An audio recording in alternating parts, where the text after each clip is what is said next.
মঙ্গলবার শিলিগুড়ি পৌর নিগমে অনুষ্ঠিত হলো বাজেট অধিবেশন। এদিন পৌর নিগমের মূল সভাকক্ষে বাজেট অধিবেশন অনুষ্ঠিত হয়। এদিন 2025-26 অর্থবর্ষের বাজেট এবং 2024-25 সালের সংশোধিত বাজেট নিয়ে বক্তব্য রেখেছেন মেয়র গৌতম দেব। এছাড়াও এদিনের অধিবেশনে উপস্থিত ছিলেন ডেপুটি মেয়র রঞ্জন সরকার, চেয়ারম্যান প্রতুল চক্রবর্তী সহ বিভিন্ন ওয়ার্ডের ওয়ার্ড কাউন্সিলর, এমএমআইসি এবং বড় চেয়ারপারসনরা। এছাড়াও এদিনের অধিবেশনে বিরোধী দলের সমস্ত কাউন্সিলররা সামিল হয়েছিলেন।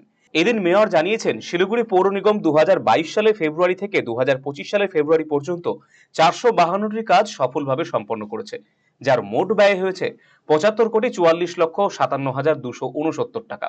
অন্যদিকে এদিন এই বাজেটের বিপক্ষে শিলিগুড়ির 16 নম্বর ওয়ার্ডের কাউন্সিলর তথা শিলিগুড়ির একমাত্র কংগ্রেস কাউন্সিলর সুজয় ঘটক জানিয়েছেন, এই বাজেট সম্পূর্ণ দিশাহীন।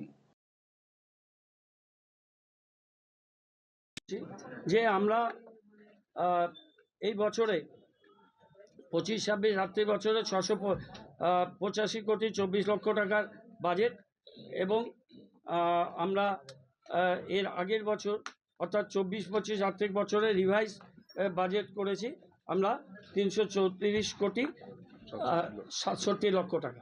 এবার বাজেটের মূল যেটা আমাদের অস্থায়ী যারা কর্মচারী, তাদের সেই কর্মচারীদের ম্যান্ডেজ আছে টেম্পোরারি, তাদের সবার আমরা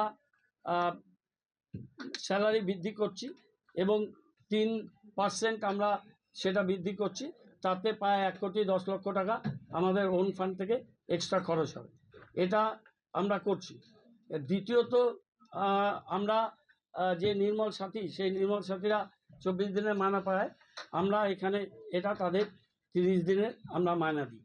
আমাদের সমস্ত কাউন্সিলররা তাদের আমরা বিমা, আমাদের কর্মচারীদের তাদের স্বাস্থ্য বিমা, আমরা পুরসভা স্বাস্থ্য বিমা তাদের আমরা করেছি। আমাদের এখানে হরিজন যে কর্মচারীরা আছে তাদের কিছু বাসস্থান আমরা আমাদের ওন ফান্ডে তৈরি করতে চাই, আমাদের নিজস্ব জায়গায় করে তাদের সেখানে ভালোভাবে আমরা প্রোভাইড করতে চাই। এছাড়া আমরা এখানে প্রচুর জমি আছে, সেই জমির মধ্যে যেগুলো রাজ্য সরকারের জমি, রাজ্য সরকার অনেকগুলো জমিতে আমাদের পাট্টার ব্যবস্থা ইতিমধ্যেই করেছে। আমরা শিলিগুড়িকে সিটি অফ ন্যাশনাল ইম্পর্টেন্স এটা ঘোষণা করার আমরা দাবি করছি, যেহেতু শিলিগুড়ি নর্থ ইস্টে শুধু গেটওয়ে নয়, একটা ইন্টারন্যাশনাল গেটওয়ে।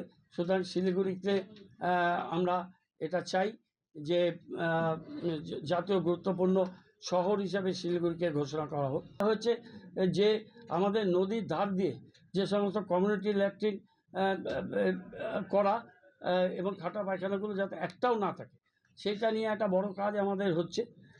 সেই কাজটা আমরা পুরো নদী ধারে এবং অন্যান্য জায়গায় এই কাজটা আমরা অনেকগুলো কমিউনিটি টয়লেট, পাবলিক টয়লেট এবং ইন্ডিভিজুয়াল টয়লেটগুলো, যেটা আমরা হয়তো গভর্নমেন্ট থেকে সাপোর্টও পাবো না, কিন্তু সেটা আমরা করব। সেই কাজটা আমরা করার দিকে দিশাহীন বাজেটে কিচ্ছু নেই। বাজেট শুরু হয়েছে দার্জিলিং মেল আর পদাতিক কেন শিলিগুড়িতে টার্মিনেশন হবে না, স্টেশন হবে না, ভালো কথা, এগুলো নিঃসন্দেহে শহরের জন্য আমাদের দাবি থাকবে, কিন্তু সেটার সাথে শিলিগুড়ি মিউনিসিপ্যাল কর্পোরেশনের হিসেব নিকেশের কি সম্পর্ক আমি বুঝতে পারলাম না। একই কথা বারবার বলা হয়েছে। প্রচুর স্কুল, কলেজ, খেলাধুলো এগুলো বলা হয়েছে, যেগুলো বেশিরভাগই রাজ্য সরকার করে। কর্পোরেশনের স্কুল আছে, সেটার কি উন্নতি হলো কি হলো না সেটা কেউ দেখলো না, কিন্তু আর একটা নতুন স্কুল করার প্রতিশ্রুতি বা প্রস্তাব রাখা হলো। কি বলে, হাসপাতাল বানানো হবে বলা হলো, অথচ মাতৃসদনগুলোর কি অবস্থা সবাই জানে।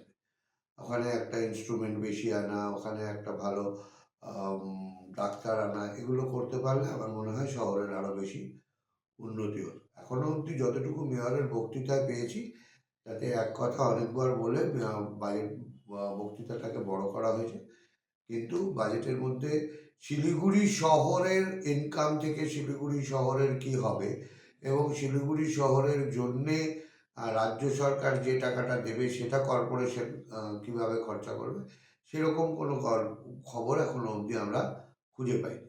দেখা যাক, পরশু দিন বিতর্ক আছে, তখন যদি খুঁজে পাই তাহলে নিশ্চয়ই সেখানে আপনি কি দীর্ঘদিন থেকে পেটের বিভিন্ন সমস্যায় ভুগছেন, গ্যাসের সমস্যায় ভুগছেন? তাহলে আপনার জন্য সুখবর। এখন থেকে প্রতি মাসে মাসের নির্দিষ্ট দিনে দিশারি হেলথ কেয়ার রায়গঞ্জ শাখায় নিয়মিত বসছেন হায়দ্রাবাদ থেকে আগত বিশিষ্ট গ্যাস্ট্রোএন্টারোলজিস্ট ডক্টর রবি কিরণ পেরুমাল্লা। ডাক্তার রবি কিরণ পেরুমাল্লাকে দেখাতে আজই যোগাযোগ করুন দিশারি হেলথ কেয়ার উকিলপাড়া রায়গঞ্জ শাখায়। যোগাযোগ করুন 7477785509, 7477785512 এই নম্বরে।